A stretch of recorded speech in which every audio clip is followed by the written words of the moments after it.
नवाबगढ़ जिला पंचायत में कांग्रेस हो या भाजपा हो, दोनों को यहाँ प्रत्याशी नहीं मिले तो नगर पालिका से 2 प्रत्याशी लाए गए हैं, जिन्होंने पहले नगर पालिका में वोट करा, परिवार नगर पालिका में रहते हैं, और फिर वो अब चुनाव लड़ने के लिए इनको पैराशूट प्रत्याशियों को यहाँ उतारा गया है। अगर जैसा यहाँ हो रहा है, लगभग मुझे ऐसा लगता है बहुत सारी जगह ये स्थिति अब बनेगी। मैं लोगों से ये कहना चाहता हूँ, आम लोगों से इस बात को रखना चाहता हूँ कि क्या पैराशूट प्रत्याशी जो आपके बीच में आज वोट मांगने आए हैं, जो पैराशूट बन के वोट मांगने आए हैं, वो आपका जो आपकी समस्या है उसके निदान के लिए भी आएंगे? मुझे नहीं लगता। मैं आपके माध्यम से सभी मतदाताओं से हाथ जोड़ के विनती करना चाहता हूं कि अपने लिए, अपने बच्चों के भविष्य के लिए और देश को सशक्त बनाने के लिए बिना लोभ, बिना लालच के वोट करिए और ऐसे प्रत्याशी को वोट करिए जो आपको लगे कि हमारे सुख दुख में क्षेत्र के विकास के लिए काम कर सकता है। पहले भी कहीं ना कहीं संघर्षरत रहा है। सिर्फ इस नाते वोट मत करिए कि ये फलां पार्टी से हैं, ये फलां पार्टी से हैं। कुछ लोगों को भ्रमित किया जाता है धर्म के नाम पे, जाति के नाम पे। तो आपका विकास ना धर्म से होगा ना जाति से होगा। आपका विकास तब होगा जब आप एक अच्छा प्रतिनिधित्व दोगे, और जो अच्छा प्रतिनिधित्व आपके क्षेत्र का विकास भी करेगा और आपकी जो मूलभूत समस्याएं हैं जैसे शिक्षा, स्वास्थ्य, इन सब के लिए भी लड़ेगा। अगर आप धर्म के नाम पे, जाति के नाम पे, पार्टियों के नाम पे वोट करोगे तो निश्चित रूप से आज वो प्रत्याशी जीत तो जाएगा, परंतु दोबारा आपको आपके क्षेत्र में नहीं दिखेगा। और खासकर ऐसे प्रत्याशियों से सतर्क रहें जो पैराशूट बन के आए हैं। वो पैराशूट बन के ही चले जाएंगे और आप लोग फिर उसके बाद सिर्फ और सिर्फ आप सोचते रह जाओगे कि हमने कैसे लोगों को वोट दिया। नमस्कार, राष्ट्रीय कदम समाचार सेवा में आपका स्वागत है। चुनावी जनसंपर्क अभियान के दौरान हम लोग पहुंचे हैं जिला परिषद प्रत्याशी भाई सवराज चौहान एडवोकेट, जो नवाबगढ़ वार्ड नंबर 14 से प्रत्याशी है। आइए करते हैं बातचीत कि किन मुद्दों को लेकर, किस विचारधारा को लेकर और किस एजेंडे को लेकर आप चुनाव मैदान में बतौर प्रत्याशी उपस्थित है। भाई सवराज चौहान एडवोकेट जी सर। नमस्कार, धन्यवाद आपका। जी सर। आप आए और जिला पंचायतों की जो चुनाव चल रहे हैं या पंचायतों के चुनाव चल रहे हैं प्रदेश में, इन चीज़ों पे आप लोग जगह जगह जाके चर्चा कर रहे हैं और लोगों प्रत्याशियों की आवाज़ को आप लोगों तक पहुंचा रहे हो। इसके लिए राष्ट्रीय कदम जो आपका चैनल है, आप सभी का बहुत बहुत धन्यवाद। कम से कम आप जिन लोगों तक प्रत्याशी ना पहुंच पाए, उन लोगों तक भी प्रत्याशी की सोच को आप पहुंचा रहे हो। ये आपका, इसके लिए बहुत बहुत धन्यवाद आपका। और आप कह रहे हो कि जो ये पंचायतों के चुनाव हैं, पहले तो आप ये देख रहे हो कि पंचायतों की स्थिति ये है कि पिछले कई महीनों से ये चुनाव टल रहे थे। अब आकर ये कहीं एक जगह पे स्थिर हुए हैं कि अब चुनाव होंगे। मैं आपको बताना चाहता हूं कि हालत ये है कि पंचायत प्रतिनिधि इतने समय से नहीं बन पा रहा है, और पंचायत वो इकाई है जो जैसे हम छोटा बच्चा होता है उसको टीका लगाते हैं। अब किसी भी रोग का, खसरे का टीका, ये टीका वो हमने लगा दिया तो ये माना जाता है कि आने वाले समय में उसको वो बीमारी नहीं होगी। मैं आपके माध्यम से आम लोगों से ये अपील करना चाहता हूं कि ये आप इस प्रकार का टीका लगाइए ताकि पंचायत जो है वहाँ के माध्यम से हमारा प्रदेश और राष्ट्रीय स्तर की जो राजनीति, लोकतांत्रिक जो ढांचा है वो मजबूत हो। अगर आपने पंचायतों में सही प्रतिनिधित्व करने वाले लोगों को चुना तो निश्चित रूप से पहले आपका गांव मजबूत होगा, फिर आपका जिला मजबूत होगा, प्रदेश मजबूत होगा, और निश्चित जब ये सब मजबूत होंगे तो आपका, हमारा जो देश है वो भी मजबूत होगा। आज अब ये समय आ गया है कि अच्छे प्रत्याशियों को दरकिनार कर दिया जाता है। पैराशूट प्रत्याशी उतारे जा रहे हैं। जैसे मेरी 14 नवाबगढ़ जिला पंचायत में कांग्रेस हो या भाजपा हो, दोनों को यहाँ प्रत्याशी नहीं मिले तो नगर पालिका से 2 प्रत्याशी लाए गए हैं, जिन्होंने पहले नगर पालिका में वोट करा, परिवार नगर पालिका में रहते हैं, और फिर वो अब चुनाव लड़ने के लिए इनको पैराशूट प्रत्याशियों को यहाँ उतारा गया है। अगर जैसा यहाँ हो रहा है, लगभग मुझे ऐसा लगता है बहुत सारी जगह ये स्थिति अब बनेगी। मैं लोगों से ये कहना चाहता हूँ, आम लोगों से इस बात को रखना चाहता हूँ कि क्या पैराशूट प्रत्याशी जो आपके बीच में आज वोट मांगने आए हैं, जो पैराशूट बन के वोट मांगने आए हैं, वो आपका जो आपकी समस्या है उसके निदान के लिए भी आएंगे? मुझे नहीं लगता। आपकी समस्याओं का निदान वही लोग करेंगे जो लोग आपके बीच में हैं, समझे लोग। जिनका आपने घर भी देखा है, जो आपको सुबह टहलने जाएंगे तो भी रास्ते में मिलेंगे, जो आप शाम की चर्चा कहीं नुक्कड़ पे हो रही होगी वहां पे आपको लगेगा यार गांव का आदमी यहाँ बैठा है। तो ऐसे लोगों को ही चुनने का काम करें। दूसरी बात, यहाँ लोगों को अनक अलग अलग बातों में अभी धीरे धीरे जैसे चुनाव की स्थिति बढ़ेगी, लोगों को अलग अलग बातों में उलझाया जाएगा। खासकर सबसे दुर्भाग्यपूर्ण अपने यहाँ जो ये चल रहा है कि चुनाव जब भी आते हैं, पहले चुनाव चुनाव की तरह होता है, जब तक आखिरी दौर में जाता है तो जहाँ इसको धर्म के नाम पे जोड़ा जाता है। मेरा ये कहना है, देश के अंदर तमाम आपको ऐसे प्रतिनिधि मिलेंगे जो अलग अलग धर्म और जातियों से हैं। मुझे नहीं लगता कि जब एक प्रतिनिधि सत्ता में आ जाता है तो वो धर्म और जाति की बात करता है। उसका मूल उद्देश्य समाज के लिए अच्छा करना है, अपने क्षेत्र के लिए विकास करना है। और यहाँ जो जिस प्रकार से लोगों को अब चुनाव में धीरे धीरे उलझाने का काम किया जा रहा है, तो इससे जनता को बचने की जरूरत है। जनता अब की बार किसी पार्टी को नहीं, चेहरे को वोट देगी। जनता अब की बार संबंधों को वोट देगी। ऐसे रुझान जनता के सुनने में देखने में आ रहे हैं सर। ये आप सही कह रहे हो। जब मैंने अभी पीछे 2-3 चुनाव लड़े हैं और मैंने जो चीज़ें देखी है, शुरुआत जब चुनाव की होती है तो हर व्यक्ति कहता है यार मेरे गांव का है, मेरे पड़ोस का है, मेरी जानकारी में है, इसलिए हम इस व्यक्ति को वोट देंगे। परंतु जब तक चुनाव वैसे ऊपर चढ़ता है, वैसे वैसे स्थिति ये होती है कि जो पार्टियों के नाम पे चुनाव लड़ने आए हैं, उन लोगों को पता है कि मैंने कहा आपको कि हमारे जिला पंचायत में भी पैराशूट प्रत्याशी आए हैं। निश्चित रूप से गांव का व्यक्ति उनके विरोध में है, परंतु फिर उसको राजनीतिक पार्टियों के, राजनीतिक बीजेपी, कांग्रेस, इस इन मुद्दों को बढ़ावा दिया जाएगा और कोशिश की जाएगी कि जो जिस प्रकार से विधानसभा के चुनाव में, लोकसभा के चुनाव में जनता बीजेपी कांग्रेस को वोट करती है, धीरे धीरे पंचायत के चुनाव में भी इसी तरह से लोग इधर उधर जाए। ये समझदारी दिखाने का समय आम लोगों का है, जिनको अपने संबंध पता है, जिनको पता है कि ये प्रत्याशी मेरे गांव का है, ये मेरे पड़ोस का है। उन लोगों को इस पे थोड़ा गौर करना पड़ेगा, इस बात को समझना पड़ेगा कि हमको अपने गांव के, अपने आसपास के प्रत्याशी को ही वोट करना है। शिवराज चौहान जी, वैसे तो आप लगातार जनता के बीच में है कि नई पीढ़ी भी है जो शायद आपसे परिचित नहीं। मैं चाहता हूँ थोड़ा अपने बारे में भी थोड़ा विस्तार से बताएं, यहाँ की जनता आपको जान सके। जी, मैं स्वराज चौहान और अधिवक्ता हूँ पेशे से, और पिछले काफ़ी समय से सामाजिक स्तर पे भी सक्रिय हूँ। मैं आपको आपके माध्यम से बताना चाहता हूँ कि मेरे जिला पंचायत के जहाँ से मैं चुनाव प्रत्याशी हूँ, वहाँ एक शक्ति नहर है और ये बड़ी समस्या लोगों के लिए बनी हुई है। और इसके लिए हमने बड़ा भारी यहाँ आंदोलन चलाया, धरना चलाया करीबन 1 महीने तक, और उसके बाद जाके शक्ति नहर पे जाली लगवाने का काम किया। कुछ हद तक लग गई है, कुछ हद तक हमको विभाग ने आश्वासन दिया है कि धीरे धीरे जैसे जैसे हम पे बजट होगा, हम निश्चित रूप से इसको बंद करने का काम करेंगे। और ये बड़ी एक समस्या है, आए दिन इसमें कोई ना कोई, किसी का कोई एक्सीडेंट हो जाता है, कोई गुस्से में आके, जो दरअसल नहर के आसपास ही लोगों के घर बने हुए हैं, तो परिवारों में थोड़ी छोटी मोटी कहा सुनी होती, तो वो तैश में आके एकदम नदी उस नहर की ओर आदमी चला जाता है। तो अगर वहाँ उसको सेफ्टी की जो ये जालियाँ वगैरह लगी होगी तो आदमी उसको पार नहीं कर पाएगा। तो इसके लिए हमने बड़ा आंदोलन चलाया, करीबन 1 महीने तक यहाँ हमने आंदोलन चलाया। और हमको जब इसमें कामयाबी नहीं मिल पा रही थी तो हमने देहरादून जाके एमडी का घेराव बाकायदा किया था। उसके बाद एक राशि इसके लिए स्वीकृत हुई और यहाँ जालियाँ लगी।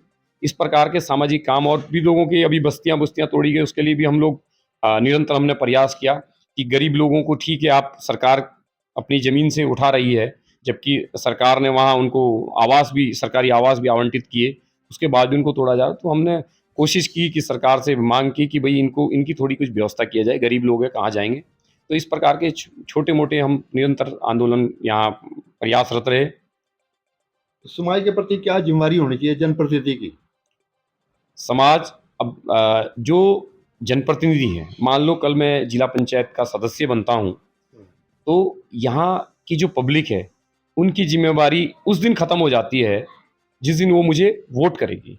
उस दिन से मेरी ज़िम्मेवारी उनके प्रति ये शुरू हो जाती है कि पंचायतों से जुड़े जो कार्य हैं, उसको उनके यहाँ करवाने की ज़िम्मेवारी मेरी है। परंतु देखने को ऐसा मिलता है और पब्लिक भी ये जानती है कि जनप्रतिनिधि सिर्फ़ जो यहाँ चुनाव लड़ने आते हैं, वो चुनाव लड़ेंगे और अपने नेता को वोट करेंगे और उसके बाद वो गायब।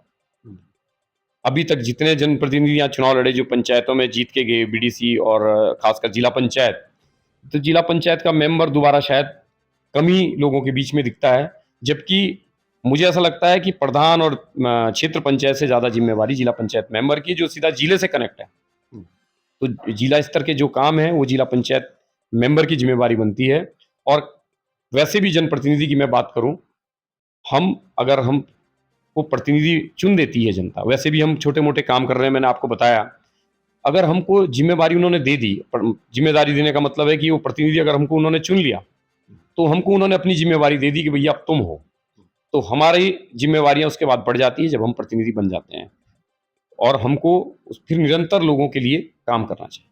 युवाओं को लेकर क्या आपके पास रोड मैप है सर? जैसे युवा नशे का शिकार हो रहे हैं, खेलों के प्रति, एजुकेशन के प्रति उनका झुकाव कम होता जा रहा है, तो नशों को लेकर क्या आपके अंदर विजन है सर? हम जो खासकर युवा है, आपने ये बहुत सही सवाल किया। हमारी जो रीढ़ है वो युवा है। और आज आपने कहा खासकर इस क्षेत्र में नशे का प्रकोप इतना ज़्यादा है कि ना तो उस पे बहुत ज़्यादा शासन प्रशासन की कुछ पकड़ है, और ना जो यहाँ जनप्रतिनिधि चुने गए हैं, ना वो उस पे कुछ ऐसी सक्रियता दिखा रहे हैं जिससे उससे रोकने का काम किया जाए। आपने कहा कि आप किस प्रकार से इसको, मैं ये कहना चाहता हूँ आपके माध्यम से, कुछ चीज़ों को यहाँ अगर बढ़ाया जाएगा, मान लो मैं आपको बताता हूँ कि अगर आप किसी को नशे की ओर धकेलना चाहते हो, तो नशे का कारोबार बढ़ा दो, उसका व्यापार बढ़ा दो, तो नशे में चला जाएगा, है ना? आप किसी को जुए की लत लगवाना चाहते हो, तो आपने देखा, आज मैं आपके माध्यम से ये कहना चाहता हूँ, जिस प्रकार से देश के अंदर जुए को खुला कर दिया गया है, आईपीएल के नाम पे और तमाम चीज़ों के नाम पे लोगों के बच्चों को बर्बाद किया जा रहा है। ये क्या है? ये आपने परमिशन दे दी है जुए खेलने की। ये ऑनलाइन ऑनलाइन जो लग रहा है, ये क्या है? ये जुआ ही है ना? तो इन सब चीज़ों पे सरकार को भी गौर करना चाहिए, और जो जनप्रतिनिधि है, उनको भी सरकार से आग्रह करना चाहिए कि ऐसी चीज़ों पे प्रतिबंध लगाया जाए। और अगर आप युवाओं की इनसे रोकना चाहते हो, तो ज़्यादा से ज़्यादा सरकार को ये व्यवस्था करनी चाहिए, जनप्रतिनिधियों की मांग करनी चाहिए कि खेल मैदान, जिला पंचायतों में लाइब्रेरियाँ वगैरह, जिसमें बच्चों को आसानी से मुफ्त में वो अपने खाली समय में पढ़ सके बैठ के। अगर हम यहाँ प्रतिनिधि बनते हैं, तो निश्चित रूप से मेरा अपना मानना है कि यहाँ कोई लाइब्रेरी बच्चों के लिए खोली जाए, और खेल मैदान कुछ बनाया जाए, जिससे बच्चा नशे की तरफ ना जाके अपने खेल में, अपनी शिक्षा में इस तरफ को जाए। एक मेरा सर बड़ा महत्वपूर्ण सवाल है, आम चुनाव में जो प्रत्याशी होते हैं वो पैसे बांटते हैं, दारू बांटते हैं, लालच देते हैं और वोट लेके फिर फारी हो जाते हैं, और जो आप जैसे जो नेक आदमी है वो इस दौर में पिछड़ते नजर आ रहे हैं सर। ना तो आपके पास इतना धन है कि उनका मुकाबला कर सके, ना आपके पास इतनी बन सकती है कि उनके जो दबंग है उनका मुकाबला कर सके। उसको लेकर क्या आपका विजन है सर? देखो, इसमें मेरा ये मानना है कि जो प्रत्याशी है, वो जनता के बीच में जाके सिर्फ अपनी आवाज़ को रख सकता है।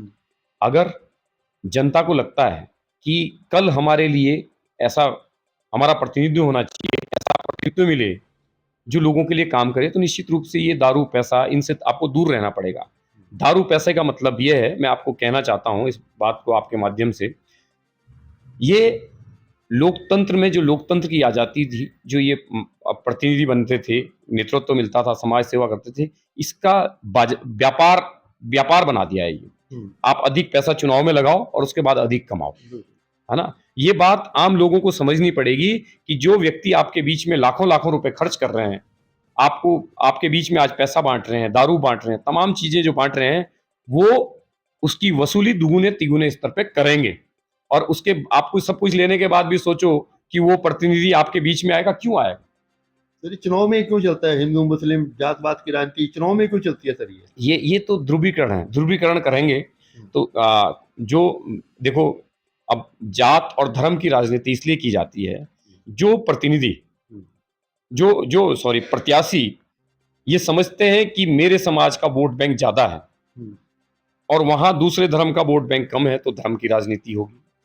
जहां वो समझेगा मेरे जाति का वोट ज्यादा है और दूसरे जाति के वोट कम है, वहां जातिगत राजनीति होगी। तो ये तो पब्लिक को समझना चाहिए कि आज जो अगर राजनीति हो, रोजगार के मुद्दे पे हो, सबके हाथ में अच्छा रोजगार मिले, अच्छी शिक्षा मिले, अच्छा स्वास्थ्य मिले, उसके लिए अगर पब्लिक उसके लिए वोट करेगी, धर्म के नाम पे वोट नहीं करेगी, जाति के नाम पे वोट नहीं करेगी, तो इन चीजों पे ये चीजें रुक सकती है। इस पे रोक इस पे जनता ही लगाएगी। क्या कारण है सर, अच्छे लोग वोट ही नहीं पाते? क्या कारण है सर? कुछ लोग बहक जाते हैं, अपनी उनको वोट की वैल्यू नहीं पता, हमारी वोट की वैल्यू क्या है। एक वोट से अटल बिहारी सरकार गिर जाती है। तो इस वोट की वैल्यू उनको बताओ, मतदाताओं की वोट जरूर डालें, ये आपका अधिकार है, लोकतंत्र में आपको अधिकार दिया, आपके वोट से सरकार बननी है और आपके वोट से ही सेवा का मौका मिलना है।